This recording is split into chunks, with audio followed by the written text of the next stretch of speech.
And sin is man's root problem. పాపము అనేది మానవుని యొక్క మూల కారణమైంది.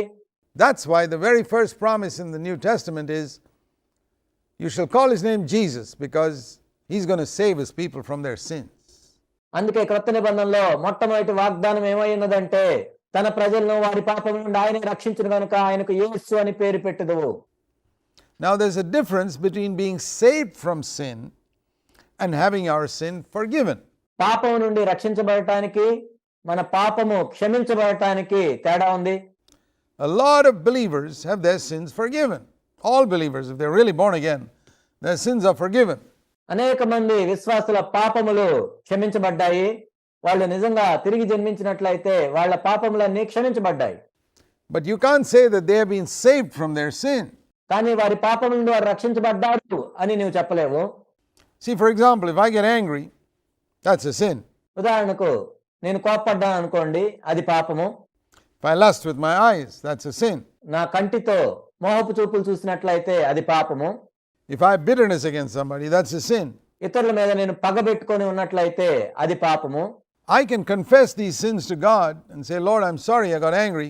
నేను దేవుని దగ్గర ఈ పాపములు ఒప్పుకొని, ఓ ప్రభువా నేను కోపపడ్డాను, నన్ను క్షమించండి అని అడగొచ్చు. I'm sorry that I lusted with my eyes. I'm sorry that I got bitter. Please forgive me. నేను మోహపు చూపులు చూశాను, నన్ను క్షమించండి. నేను ఇతరుల మీద పగబెట్టుకొని ఉన్నాను, నన్ను క్షమించండి. I'm forgiven, నన్ను క్షమించండి అని అడిగిన తర్వాత నేను క్షమించబడతాను. but I'm not saved. కానీ నేను రక్షించబడలేదు. Because tomorrow I go and do the same things again. How can I say I'm saved? ఎందుకంటే నేను వెళ్ళి రేపు కూడా అదే చేస్తాను. మరి అలా అయినట్లయితే నేను రక్షించబడ్డానని ఎలా చెప్పగలను? If I'm still inside the prison, I've not been rescued. నేను ఇంకా జైల్లోనే ఉన్నట్లయితే నేను విడిపించబడలేదు. I'm still sitting inside the prison of sin. నేను పాపము అనే జైల్లోనే ఉన్నాను ఇంకా. Here, the promise is, you shall call his name Jesus, because he will save his people from their sins. కాబట్టి ఇక్కడ వాగ్దానం ఏంటంటే, తన ప్రజలను వారి పాపం నుండి ఆయనే రక్షించును గనుక ఆయనకు యేసు అని పేరు పెట్టుదువు. We're not supposed to save ourselves. ఇక్కడ మనల్ని మనమే రక్షించుకోలేము. We can't save ourselves from the penalty of sin. We cannot save ourselves from the power of sin. పాపం యొక్క శిక్ష నుండి మనల్ని మనం రక్షించుకోలేము. పాపం యొక్క శక్తి నుండి మనల్ని మనం రక్షించుకోలేము. We cannot save ourselves from the presence of sin. పాపం యొక్క సన్నిధి నుండి కూడా మనల్ని మనం రక్షించుకోలేము. Everything has to be done by Christ. సమస్తము క్రీస్తే చేయాలి. When he died upon the cross, he saved us from the penalty of sin. ఆయన శిలువలో మరణించినప్పుడు మనల్ని పాపపు శిక్ష నుండి రక్షించాడు. But more than that, he also made a way when he died for us to be delivered from the power of sin. అంతకంటే ఎక్కువగా ఆయన మరణించినప్పుడు పాపపు యొక్క శక్తి నుండి మనం విడుదల పొందడానికి ఒక మార్గాన్ని ఏర్పరిచాడు. If this is also not preached, we can say half the gospel is not preached. ఇది ఎక్కడ ప్రకటించబడట్లేదు, అందుకే సగం సువార్త ప్రకటించబడట్లేదు. The gospel has two parts to it, సువార్తలో రెండు భాగాలు ఉంటాయి. and both are here in the first promise in the New Testament. క్రొత్త నిబంధన యొక్క మొట్టమొదటి వాగ్దానంలోనే ఈ రెండు ఉన్నాయి. We can see them combined in the words of Jesus to the woman caught in adultery. వ్యభిచారంలో పట్టబడిన స్త్రీతో యేసు ప్రభు చెప్పిన మాటల్లో దీన్ని మనం కనుగొనొచ్చు. You know that story where there was a woman caught in adultery? That was a terrible sin that she committed. మనకు తెలుసు వ్యభిచారంలో పట్టబడిన స్త్రీ గురించి. ఆమె చేసిన పాపం అనేది మహా ఘోరమైనది. And she was brought before Jesus for a verdict. తీర్పు తీర్చబడటానికి యేసుక్రీస్తు ప్రభు దగ్గరికి ఆమె తీసుకుని రాబడింది. And Jesus, of course, told the disciples, the Pharisees who wanted to stone her, ఆమెను రాళ్లతో కొట్టి చంపాలని ప్రయత్నించిన పరిసయ్యులతో ప్రభు ఈ విధంగా చెప్పాడు, saying, he who is without sin, throw the first stone, and they all went away. మీలో పాపము లేనివాడు మొట్టమొదట రాయి వేయవలను అన్నప్పుడు వాళ్ళందరూ కూడా వెళ్ళిపోయారు. And then Jesus looks at this woman and says in verse 11, ఆ తర్వాత యేసుక్రీస్తు ప్రభువారు ఆ స్త్రీ వైపు చూసి 11వ వచనంలో ఈ విధంగా చెప్తున్నారు. has nobody condemned you, he asks her first, and then says to her when she says, no one, Lord. నీకు ఎవరు శిక్ష విధించలేదా అని ఆమెను అడిగినప్పుడు, లేదు ప్రభువా అని ఆమె చెప్పింది. Two things, and there you have the full gospel.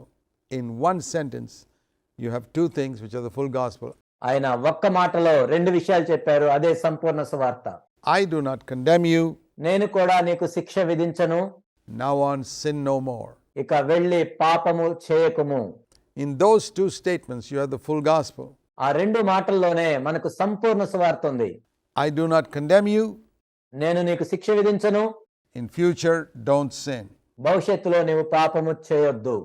Do you know that's what the Lord tells us today? Because He died on the cross. మీకు తెలుసా, ప్రభు మనతో కూడా ఈనాడు అదే చెప్తున్నాడు. ఆయన శిలువలో మరణించాడు. If you receive that forgiveness, His death on the cross, He says, I don't condemn you, but don't stop there. శిలువలో ఆయన చనిపోయినప్పుడు ఆ రక్షణను మనం స్వీకరించినట్లయితే నేను మీకు శిక్ష విధించను అని ప్రభు చెప్తున్నాడు. అయితే అక్కడ ఆగిపోవద్దు. Don't sin anymore. ఇక పాపము చేయకము. Those are two sides of the same coin. If you get a coin with only one side printed, it's a counterfeit. ఒకే నాణానికి ఇది రెండు వైపులా ఉన్నట్లుగా ఉంటుంది. ఒకే వైపు ముద్రించబడిన నాణ్యాన్ని నువ్వు తీసుకొచ్చినట్లయితే అది నకిలీ నాణ్యము. You need both. You need, I don't condemn you, and you also need, don't sin anymore. మనకు రెండు వైపులా కావాలి.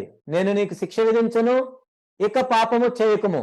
So when it says in Matthew 1:21 that Jesus has come to save us from our sins, it is to save us from the guilt and the penalty of sin, and also to save us from the power of sin in our day-to-day life.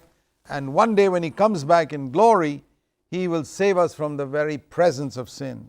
కాబట్టి మత్తయి 1:21లో యేసుక్రీస్తు ప్రభువారు మన పాపముల నుండి మనం రక్షిస్తాడు అని చెప్పినప్పుడు మొట్టమొదటిది ఏంటంటే పాపము యొక్క శిక్ష నుండి, ఆ అపరాధం నుండి మనం రక్షిస్తాడు. ఆ తర్వాత పాపము యొక్క శక్తి నుండి మనల్ని రక్షిస్తాడు. ఆ తర్వాత ఎప్పుడైతే యేసుక్రీస్తు ప్రభు వస్తారో పాపం యొక్క సన్నిధి నుండి కూడా మనం రక్షిస్తాడు. So there are three areas like past, present, future tense. కాబట్టి ఇక్కడ మూడు విషయాలు ఉన్నాయి. భూతకాలము, వర్తమాన కాలము, భవిష్యత్ కాలము. In the past, He saved us from the penalty of sin if you have received Christ as your Savior. క్రీస్తును నీ సొంత రక్షకునిగా నీవు అంగీకరించినట్లయితే గతంలో నీవు చేసిన పాపము యొక్క శిక్ష నుండి ఆయన నిన్ను రక్షించాడు. In the present, every day He wants to save you from the power of sin. వర్తమాన కాలంలో మనం చూసినట్లయితే అనుదినము పాపం యొక్క శక్తి నుండి మనం రక్షిస్తున్నాడు. And one day in the future, He will save you from the presence of sin. భవిష్యత్తులో ఒకానొక రోజు పాపం యొక్క సన్నిధి నుండి కూడా మనం రక్షిస్తాడు.